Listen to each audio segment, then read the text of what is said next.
أما بعد فأعوذ بالله من الشيطان الرجيم بسم الله الرحمن الرحيم الذين يؤمنون بالغيب ويقيمون الصلاة ومما رزقناهم ينفقون والذين يؤمنون بما أنزل إليك وما أنزل من قبلك وبالآخرة هم يوقنون صدق الله العظيم. درود شریف وای. اللهم صل على محمد وعلى آل محمد كما صليت على إبراهيم وعلى آل إبراهيم إنك حميد مجيد. اللهم بارك على محمد وعلى آل محمد كما باركت على إبراهيم وعلى آل إبراهيم إنك حميد مجيد. دې دوه آیتونو کې پنځو مباحثو ته خیال کوئ. اول بحث تحت لفظی ترجمه د دې آیاتونو، دویم بحث ربط د دې آیاتونو مخکې آیت کریمه سره، دریم بحث ترکیب د دې آیاتونو، څلورم بحث اغراض د صاحب تفسیر په تعلیقاتو کې، پنځم بحث اعتراضات او جوابات،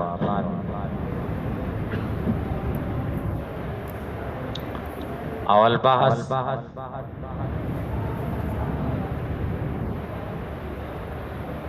تحت لفظی ترجمه د آیاتونو. اول بحث څه الذين يؤمنون، دا متقیان هغه خلق دي چې یقین کوي بالغیب بغیب ويقيمون الصلاة منزون ودري ومما دا هغه مال رزقناهم او دا هغه قوت نه چې موږ دوی ته ورکړی ينفقون لګي. والذین او دا هغه خلق دي یؤمنون چې ایمان لري بما په هغه کتاب انزل الیک چې تا ته نازل شوی، وما په هغه کتابونو انزل من قبلک چې تا نه وړاندې نازل شوی، وبالآخرة هم یوقنون او په آخرت باندې دوی یقین لري. دا تحت لفظی ترجمه شو. خد دی آیتونو ربط د مخکې آیتونو سره سره مخکې آیت سره دوه وجونه ربط. یو دا دی چې مخکې آیت کې معرف ذکر شو المتقین، او دی آیت کې تعریف ذکر کړي الذین یؤمنون بالغیب ویقیمون الصلاة ومما رزقناهم ينفقون. او د معرف او د معرف په منځ کې خو ربط واضح. دیم ربط مخکې آیت کریمه کې موصوف ذکر شو المتقین، اوس ورپسې صفات خمسه ذکر کړي د متقین: ایمان بالغیب، اقامت الصلاة، اعطاء مما رزقنا، ایمان بما انزل الیک وما انزل من قبلک، او بالآخرة هم یوقنون. پنځه صفات ذکر کړي او د موصوف او د صفاتو په منځ کې خو ربط واضح دا دوا. درم ربط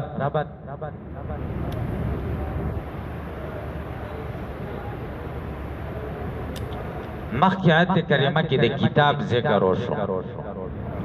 ذالک الکتاب، دا کتاب کامل کتاب دی او شک پکې نشته. د آیت کریمه کې د دې کتاب اثر ذکر کړي. اثر دا ده چې خلکو کې انقلاب او بدلون راولي، سړی زړه کې تصدیق پیدا کوي، کتاب سړی اومني د مانځه پابند جوړیږي او اخلاق سمېږي، خلکو ته باندې مال خرچ کوي. نو گویا کې مخکې ذکر د کتاب او د آیتونو کې اثر د دې کتاب ذکر کوي چې سړی نه سم سړی جوړي، عقیده به هم سم شي، اعمال به هم سم شي او اخلاق به هم سم شي.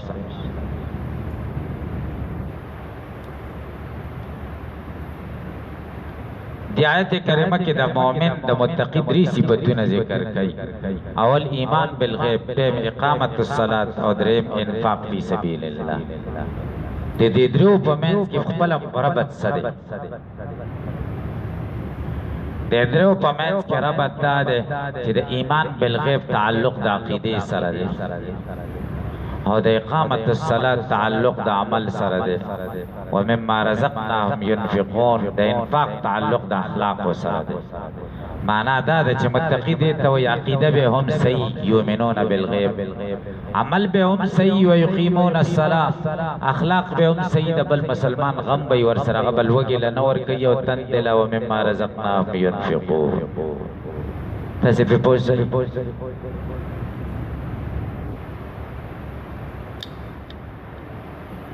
د دریو اعمالو په منځ کې درې مربط دوه مربط دا ده چې بنده اعمال کوي نیک کارونه درې قسم یو هغه دي چې زړه سره تعلق یو هغه اعمال چې اندامونه سره تعلق یو هغه اعمال چې د مال سره تعلق یؤمنون بالغیب کی ایمان ذکر شو ایمان هغه نیک عمل دی چې داغه تعلق د زړه سره دی ويقيمون الصلاة منز هغه نیک عمل دی چې تعلق د بدن سره دی او د جوارح او اندامونو سره ومما رزقناهم ينفقون کی هغه عمل ذکر دی چې نه زړه د تعلق د قلب سره دی او نه د جوارح سره بلکې تعلق د مال سره زړم صفا کوي جوارح هم صفا کوي او مال هم صفا کوي تدریج ذکر اصول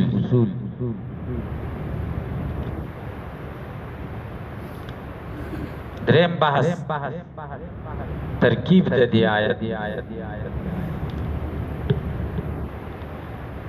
الذين يؤمنون بالغیب مختلف ترکیبونه دي پکې ترکیبی احتمالات پکې دي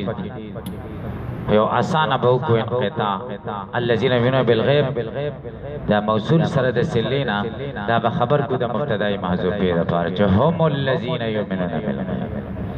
دام جوړیږي چې الذين يؤمنون بالغیب صفت کې د متقین او متقین موصول سره صفت د مجرور د لام شوجار سره مجرور متعلق شي تر هدن پوري او هدن خبر شي د مبتدا چې هو هدن للمتقین دام کیږي چې الذين يؤمنون بالغیب ويقيمون الصلاة ومما رزقناهم ينفقون والذين يؤمنون بما انزل اليكم وانزل من قبلك وبالاخره هم يوقنون دا ټول موصول سره د سلینا مبتدا شي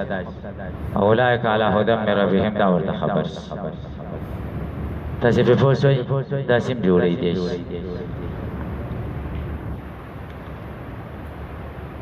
هم مبتدا الذين اسم موصول يؤمنون پہل واو فاعل باجار الغیب مجرور جار سره مجرور متعلق تر يؤمنون پوری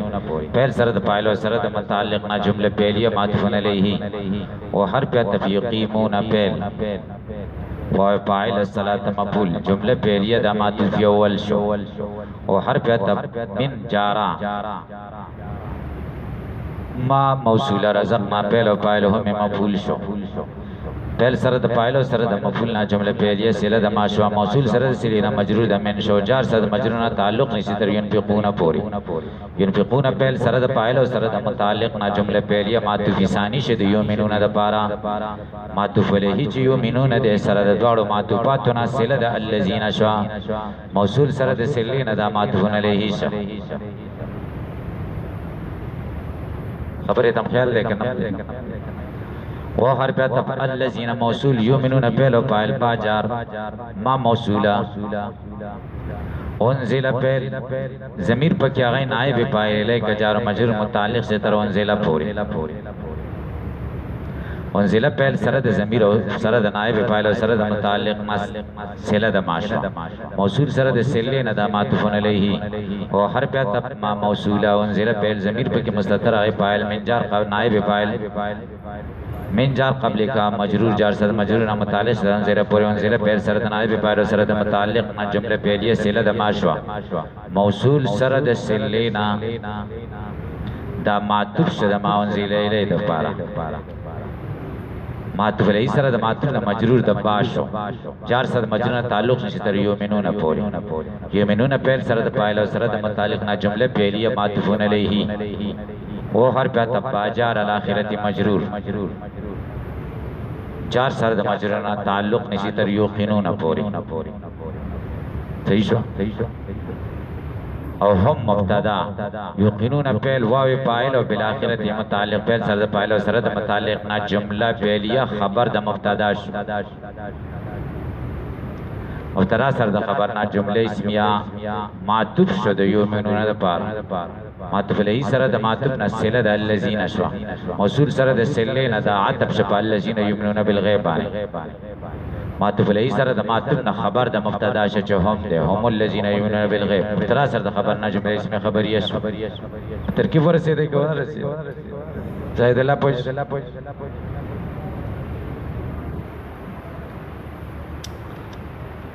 سلورم بحث اغراض د علامه سیوطی په تعلیقاتو کې کومه تفسیری نکتی چې ویلي الذين يؤمنون يصدقون سره غرض د جلالین مولا سره د ایمان معنا لغوي درته کوي چې ایمان په لغت کې څه ته وایي تصدیق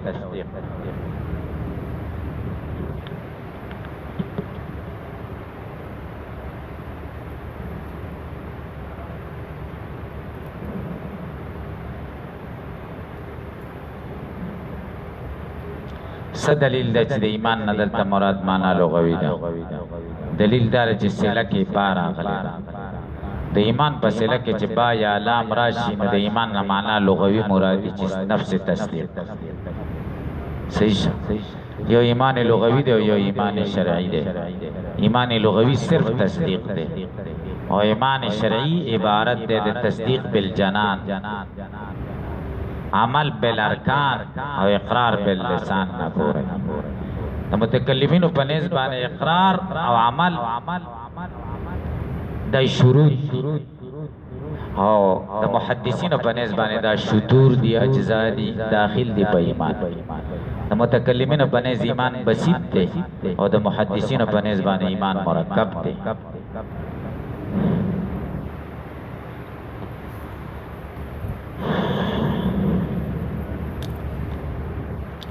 ایمان لغوی معنی خدای کوي چې تصدیق د ایمان شرعي معنی څه د اصطلاح کې ایمان څه ته وایي د ایمان تعریف څه دی ایمان لغت کې تصدیق ته وایي مطلقاً او په اصطلاح کې تصدیق النبي صلی الله علیه وسلم تصدیق رسول الله من حيث انه رسول الله بجميع ما جاء به من عند الله تصديقا اجماليا فيما علم اجمالا وتصديقا تفصيليا فيما علم تفصيلا رسول الله تصدیق د دې حیثیت نه چې دا رسول الله دی نه د دې حیثیت نه چې د مکی عربي دی پس کې تصدیق کې د الله د طرفه چې سره وړي تصدیق اجمالی به کې باغ خبرو کې چې اجمالاً معلومي دي او تفصیلی تصدیق به کې باغ خبرو کې چې کومه تفصیلاً منګل راخو دي تصدیق رسول الله من حيث انه رسول الله في جميع ما جاء به من عند الله تصديقا اجماليا فيما علم اجمالا وتصديقا تفصيليا فيما علم تفصيلا دا د ایمان شرعي تعریف دا یو خبره یاد ساتئ ایمان په لغت کې تصدیق ته وایي وګورئ دا کم تصدیق دی دا تصدیق شرعي دی تصدیق منطقي نه دی دلته بریلین اعتراض کوي هغوی وایي جلالین راوالی وایي نبی علیہ السلام عالم الغیب دی دغی دا دعوه ده دلیل څه دی دلیل دا دی قرآن کې الله وایي چې یؤمنون بالغیب مؤمنان ایمان په غیب لري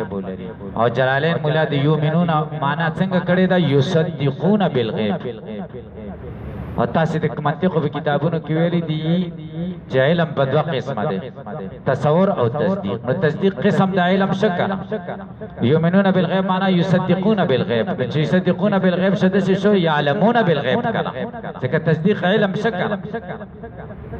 وی ګور پیغمبر علیہ السلام عالم الغیب ته جلالین مولا ویلی دي تاسو دا غي په استدلال پوه شئ تصدیق علم ده کنه تاسو په استدلال پوهه شئ خدای دې ته دوه جواب وکړي یو الزامي جواب او یو تحقیقي جواب الزامي جواب دا تب ورته وایي چې نه نبی علیہ السلام پرېږ د چا عالم الغیب د ستانیا عالم العالمۃ الغیب ده ستانیا د علم غیب ستدي او ستا مور عالم الغیب ده او ستا نیکه عالم الغیب ده او ستا پلار عالم الغیب ده او پخپل تا عالم الغیبی ها وای نه نه زه نه یم عالم الغیب نبی علیہ السلام دی او نیا مې هم نه ده بیا دې بي مکه دا ورته وایي تاسو ورته وایي چې نه یؤمنون کې خو ضمیر متقیانو ته راجع دی که نبی ته خو نه دی راجع دا تعریف خو د متقي کوي که نه متقیان خو مؤمنان ټول متقیان دي که ستا نیا مؤمنه ده یؤمنون بالغیب یعلمون الغیب نیکه دې هم دی او پلار دې هم دی او ته هم نبی علیہ السلام پرېږده هغه ته علم الغیب خو ته ثابت دی خو نیا دې هم درنه عالم الغیب شو جواب باندې پوه شوئ تاسو په دې جواب پوه شئ دا الزامي جواب دی تحقیقي جواب دا دی تاسو ورته چې د خدای کم بختو ناپوهو دلته یصدقون جلالین مولا ذکر کړی خو د تصدیق نه تصدیق ایمانی او تصدیق شرعي مراد دی دین خو تصدیق منطقي نه دی مراد تصدیق دو قسمه ده یو تصدیق ایمانی ده چې کم په مفهوم د ایمان کې کم تصدیق ده او دیم تصدیق منطقي ده د تصدیق منطقي او تصدیق ایمانی په منځ کې څلور فرق دي دا زده کوي ګوره ملایانو له نو ورځي ګوره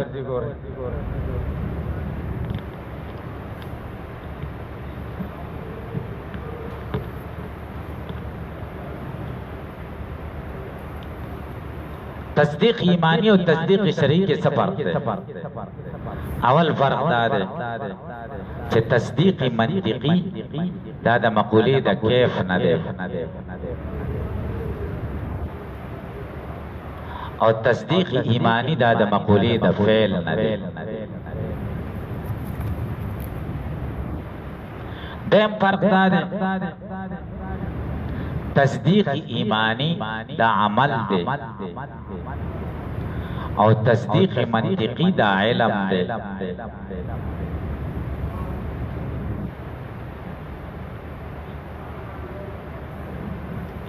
دریم فرق دا دی چې تصدیق منطقی دا بغایبات او مشاهدات دواړو کې استعمالی اور تصدیق شرعی صرف غائباتو کی استعمالی کی پا مشاہداتو کی نہیں استعمالی تصدیق پا غیب و خبروں کی پا خکارا خبروں کی خود تصدیق تا ضرورت نہیں چے بستر گو دیولی دا درم فرق تصدیق ایمانی تصدیق منطقی پا مشاہدات و غائبات دوارو کی استعمالی کی اور تصدیق شرعی پا غائبات کی استعمالی کی پا مشاہدات کی نہیں استعمالی کی گو رہی سلورم فرق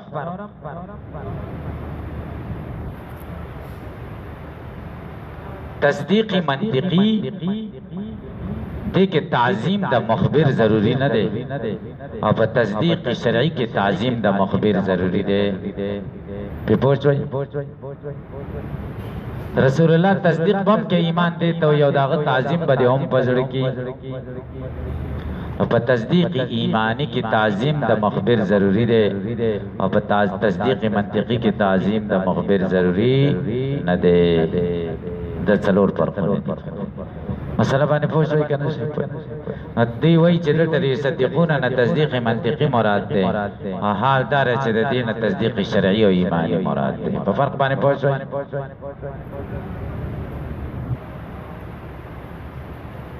بالغیب ایمان پا غیب رہے بما غاب عنہم سر غرص تعریف دا غیب کئی غیب ستوئی بما غاب عنہم چید دوی دسترگو نس غائب دی من البعث والجنت والنار بعث جنت نار دوزخ وغیرہ دا طول سی زنت مراد غائبات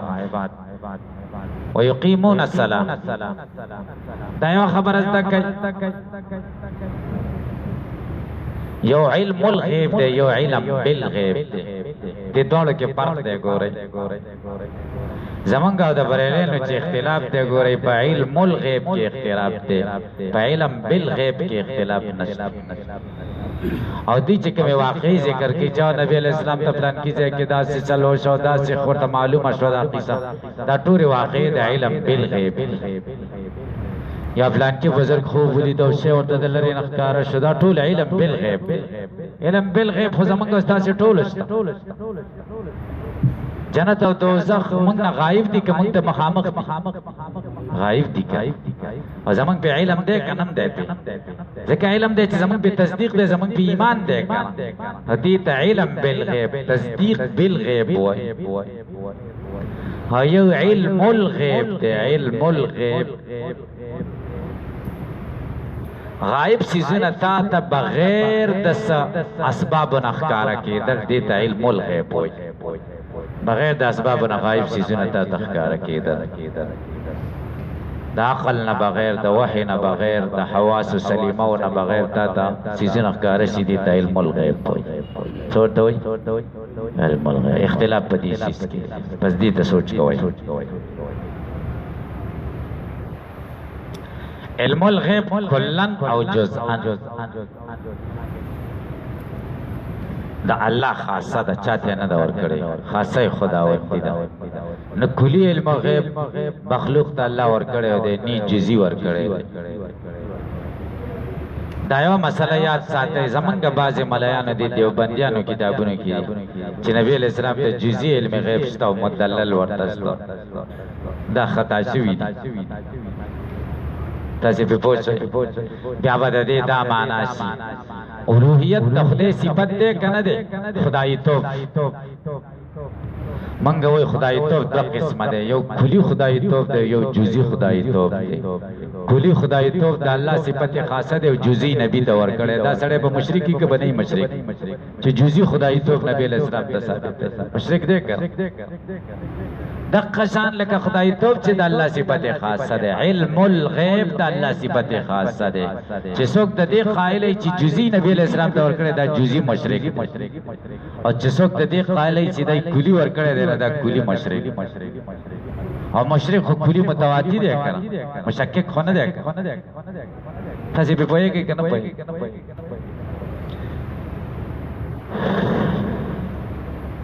او بیا وای بیزاوی حاشیه کې دا سیدی چې علم غیب په دوه قسمه ده مدلل او غیر مدلل حاشیه والا خطا شوی ده علم الغیب په دوه قسمه نه ده چې یو مدلل هغه چې دلیل پی بل هغه چې دلیل پی نه چې دلیل پی راغی خو علم الغیب نشه بیا علم الغیب دا خو تقسیم د شی نه پس او غیر تاسو ما په دې خبرو پوهیږئ علم الغیب دې ته وایي چې دلیل پی نه ډایرک حاصلی د وحی په ذریعہ نه حاصل چې یو مدلل شو یو غیر مدلل شنو مدلل خو دلیل پر راغ نه د علم الغیب نشه په دې کې په دوکه کوي ګوري وای په د بیزاوی په حاشیه کې راغلی لکه بیزاوی حاشیه یو مولا لیکل دا خطا شوی دی موږ د دې پابند نه چې در مولا خبره به منو علم الغیب عالم الغیب د الله تعالی داسې صفت ده لکه الوهیت او خدای توب چې د الله څنګه صفت خاصه ده څوک چې د دې قائلای چې نبی علیہ السلام عالم الغیب ده هغه که په هر عنوان سره قائلای کې د کلی په عنوان سره یو کې د جزئی په عنوان سره د خدای صفت خاصه مخلوق تور کا او د خدای صفت خاصه چې مخلوق ته څوک ورکی هغه څنګه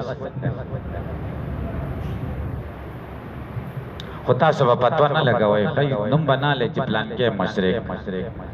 پتو ګوري د مفتیانو کار دې ته مسله بیانوم پتو نه ده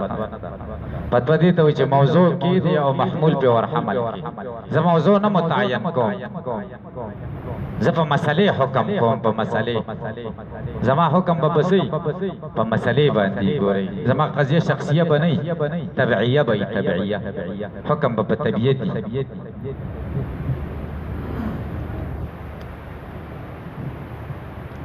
بس د علم الغیب باره کې د عقیده وساته ا د علم الغیب باره کې د بل چا بل مولا کتابونه مګورئ په دې مسله کې د امام اهل سنت حضرت مولانا سرفراز خان صفدر سے ابراهیم الله داغه کتابونه صرف په دې باره کې ګورئ هغه جامع کار کړی دی په دې مسائلو نور مولی اندر الله را خطا کوي ګورئ بما غاب عنهم من البعث والجنه والنار ويقيمون الصلاه ياتون بها بحقوقها اقامت د صلات کوي اے یا تور بها بحقوقها دا دفع د اعتراض کوي غرض دفع د اعتراض ده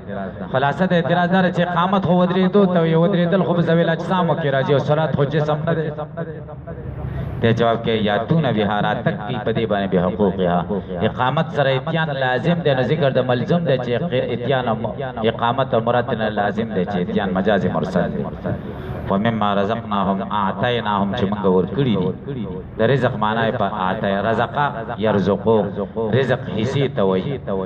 قران کې رزق حصي ته ویل شوی دا تجالون رزقکم تاسو عیسی ګرځوي انکم تکذبون ينفقون دی لګي په طاعت الله اذا الله په عبادت مما رزقناهم کې دا مان مال مراد دی هغه چې موږ کوم مالونه ورکړي هغه لګي مان مراد قوت هم کې دی چې قرطبي لیکلي هغه قوت چې موږ دې ته ورکړي دی قوت لګي علم میں ورکړي دی هغه لګي ځواني میں ورکړي دی هغه سم مصرف کوي خلکو خدمت کې دا مطلب والذین یؤمنون بما انزل الیک ای القرآن ما انزل الیک مصداق ذکر کوي ای القرآن وما انزل من قبلک مصداق ذکر کوي تورات والانجیل وغیرهما وبالاخره هم یوقنون باخرت باندې دوی یقین کوي یعلمون دوی کی فدای مطلب یقین معنی په علم سره دې سے پوری تاسو پوښتنه د زمون څلورم بحث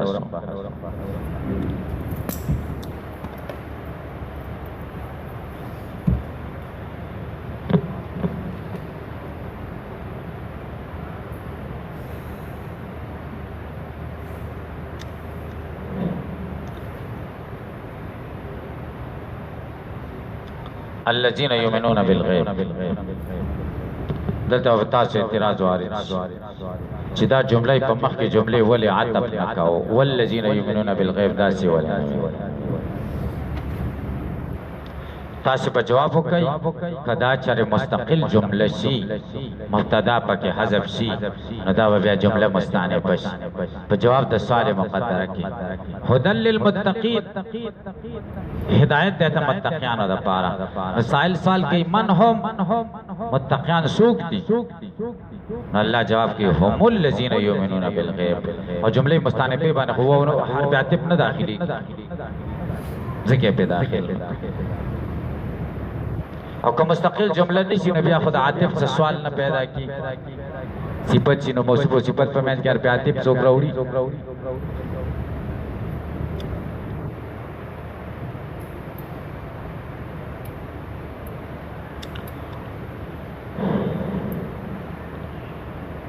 ومما رزقناهم ينفقون دلته تاسو اعتراض وارد داسې به ویلو چې په مال کې حقوق ادا کوي تبعیض سره ولي ویلي منی تبعیضیه ده تاسو به جواب وکړئ تبعیض کې دې خبرې ته اشاره وکړو چې انفاق د کل مال ضروری نه ده بلکې انفاق د بعض مال پکې ممار دې کې فرایض زکات وغیرہ راځي نفلی صدقات هم پکې ټول پکې شامل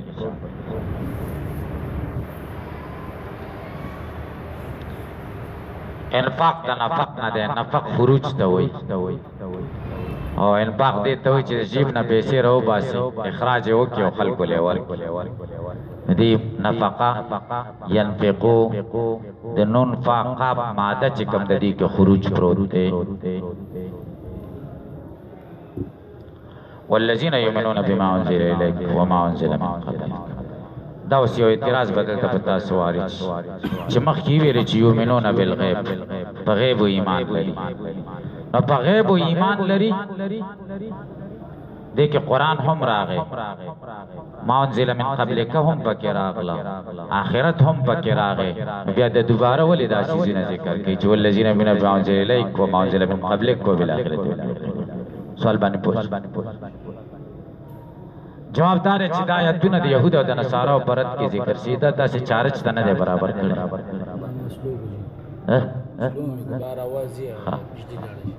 صحیح تاسو ما په خبرو پوهیږئ تاسو په جواب کې چې د يهودو او د نصارا په رد کې نازل شوی چې کله دا آیت نازل شي چې یؤمنون بالغیب یقیمون الصلاة ومما رزقناهم ينفقون يهوديان او نصارا موږ هم دا کارونه وکړو ایمان بالغیب اقامت الصلاة او مالم لګو الله اوس ما به امتیاز چیزونه راولې کړ چنا هغه ستا په کتاب ایمان نه لري مومن متقی دی ته ستا په کتاب ایمان لري چې قران کریم دی او په آخرت به هم یقین لري او يهوديان خدا دواړه چیزونه ما به امتیاز تاسو په پوښتنه ځکه دا جدا ده تخصیص بعدت تعمیم دی او فائدہ درت په يهودو او نصارا او باندې تاسو په پوښتنه بهم اعتراض بداوش یؤمنون بما انزل الیک وما انزل من قبلک انزال او تنزیل کې خو فرق پیژنې کړه انزال په یو وار راتللو ته وای او تنزیل وار وار سره راتل لګ لګ دلته قران خو لګ لګ راغلی دی بیا بما انزل الیک ولې وای تاسو په سوال پوښتنه تاسو په جواب وکړئ چې انزال او تنزیل تفعیل او افعال دواړه بابونه دي یو باب د بل باب په ځای کې استعمال دي نقل د یو باب نه بل باب ته کېدای شي کنه دلته انزال په معنا د تنزیل سره تاسو په پوښتنه خدا مجاز دویم جواب بداو کوي چې دلته انزال په حقيقي معنا سره دی او انزال نه انزال د اسمان د دنیا نه نبی عليه السلام ته نه دی مراد بلکې انزال د لوح محفوظ نه اسمان د دنیا ته مراد دی هغه خو په یو وار سره شوی دی ان انزلنا فی ليله القدر تاسو په دې خبرو پوهیږئ کنه پوهیږئ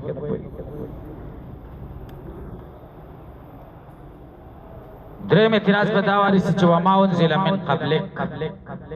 من قبلک ته څه ضرورت جوابدار شدید ته ضرورت دی چې رد راشي باغ خلق باندې چې د نبی علیہ السلام د ختم نبوت قائل نه د دې قائل چې د نبی علیہ السلام نبی بل نبی راځي ځکه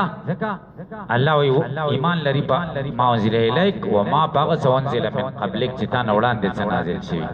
کله نبی علیہ السلام نه روسته سراتله بل نبی راتله یا نور وحی راتله د څه به یؤمنون بما انزل الیک و ما انزل من قبلک و من بعدک من قبلک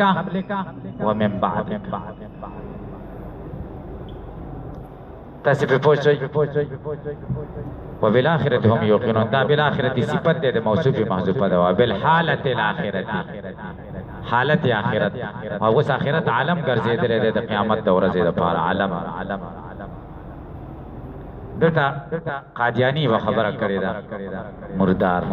هغه بالآخرة معنا وبالرسالة الآخرة په آخري رسالت باندې هم یوقنون و عزت مراد